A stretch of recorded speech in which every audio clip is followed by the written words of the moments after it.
Zanshin, the existence after the technique is finished.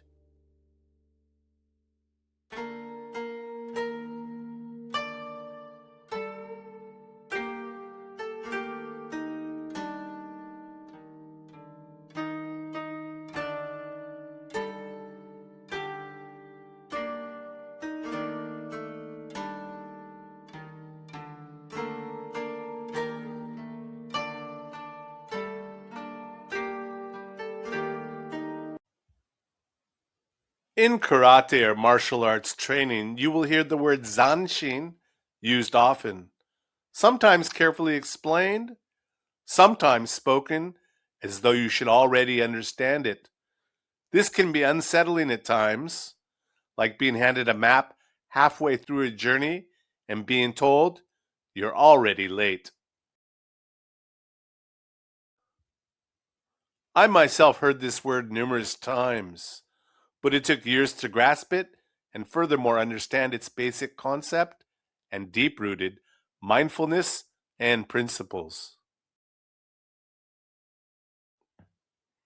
Zanshin is commonly translated as the remaining mind or lingering awareness. Both translations are accurate, and neither is especially helpful at first. People often imagine something dramatic, an intense stare, clenched fists, perhaps the emotional posture of someone expecting trouble at any second. This is understandable. It is also wrong. Zanshin is not tension. It is not paranoia. And it is definitely not pretending you are acting. Zanshin is simply attention that continues after the technique is finished. This is why martial arts experts talk about it early. Zanshin is not an advanced add-on or reserved for black belts. It is a habit that must be grown slowly, the same way balance or posture is. If you wait until later to think about it, you will spend years unlearning habits that should have never been programmed into thought in the first place. For middle-level karate students, Zanshin answers a very practical question. What happens after I move? Most new practitioners put all their intention into the action itself. The punch, the block, the throw, the escape. Once the movement is over, the mind relaxes, wanders, or turns inward to evaluate how it went. This is normal. It is also exactly where problems begin. Zanshin means that when the movement ends, awareness does not collapse with it. The body settles, the technique finishes, and the mind remains present, aware of balance, distance, partners, and surroundings. Nothing is forced, nothing is held tight. Attention simply stays awake.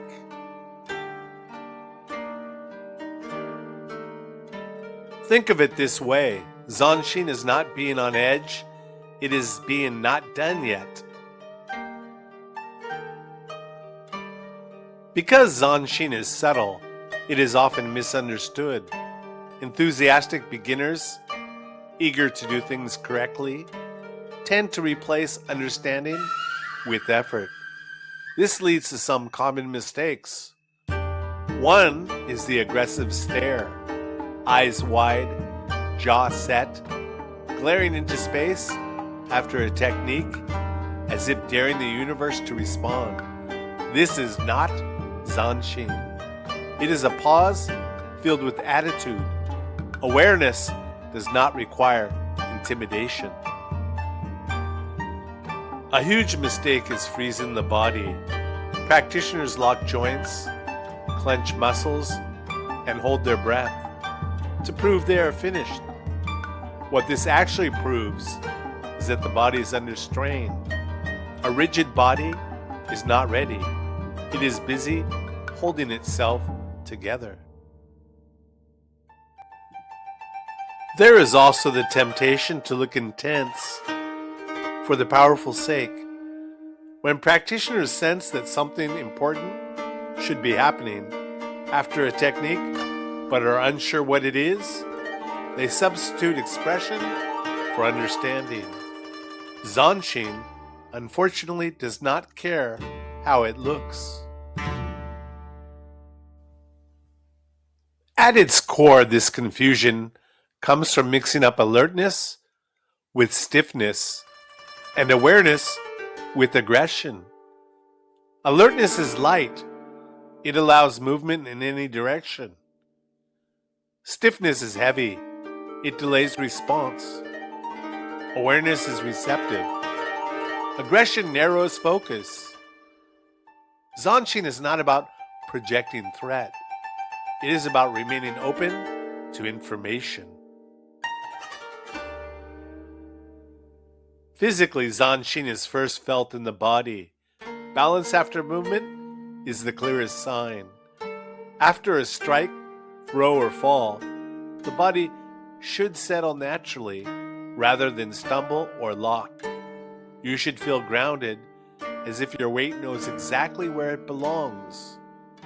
If you need an extra step to recover, this technique may have worked, but Zanshin did not arrive with it. Breathing tells the same story. Zanshin does not hold its breath. After a technique, breathing should continue smoothly, perhaps elevated, but unforced. When the breath freezes, the mind usually has as well. The hands are another clue. After a technique, they should return to guard naturally, without being snapped back or consciously placed. In karate, this might be a relaxed but ready kamae. It might be hands positioned to frame, grip, or protect space. When the hands wander or freeze, awareness has drifted away from the body. This matters because a strike assumes there may be another. A throw assumes resistance on the way down. You may need to move again immediately.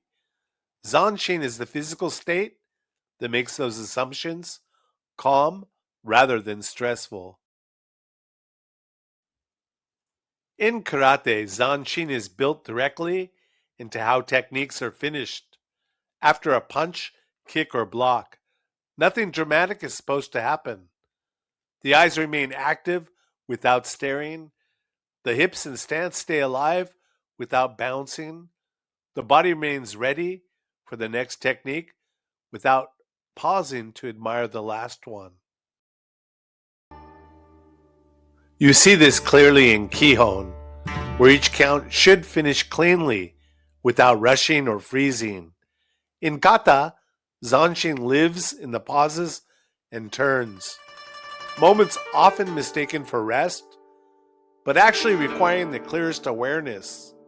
In kumite, Zanshin is tested immediately, especially after scoring, when the temptation to relax is strongest. In martial arts, Zanshin becomes unavoidable. Throws and locks work perfectly right up until the practitioner mentally checks out. After a throw, Zanshin means staying aware of the partner on the ground, watching hands, hips, and legs, not just the head. Many techniques fail after they work because intention relaxes too soon. Zanshin is control without panic, calm, organized awareness that allows you to stabilize, transition, or disengage as needed. There is also a mental side to Zanshin.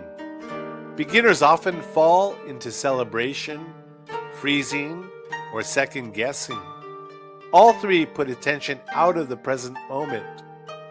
Mental Zanshin means letting awareness continue past success or failure. Analysis belongs before or after movement, not during it. A quiet mind is not an empty one. It is a mind that is not busy overthinking. Instructors teach Zanshin using simple cues. Finish your technique. Don't admire your work. Be ready for the next move. These are not about speed or force. They are reminders not to stop too early. Simple drills, follow-up movement, regarding, brief scanning, teach Zanshin naturally by making mental collapse impossible. Zanshin is also present beyond the dojo. You use it when crossing the street, carrying something heavy, or de-escalating conflict. In each case, awareness continues until the situation is resolved. Zanshin is not fear or anxiety. It is calm readiness. Zanshin does not arrive all at once. Awareness always comes first. Refinement comes later. You are not expected to perfect Zanshin, only to notice when it disappears.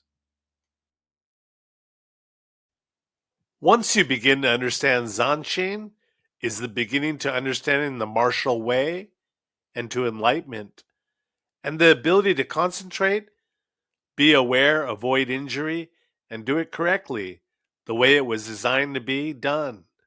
Breathing is also important. Zanshin is not something you add to your training. It's already there if you know how to use it. Complete the technique, stay aware, stay present.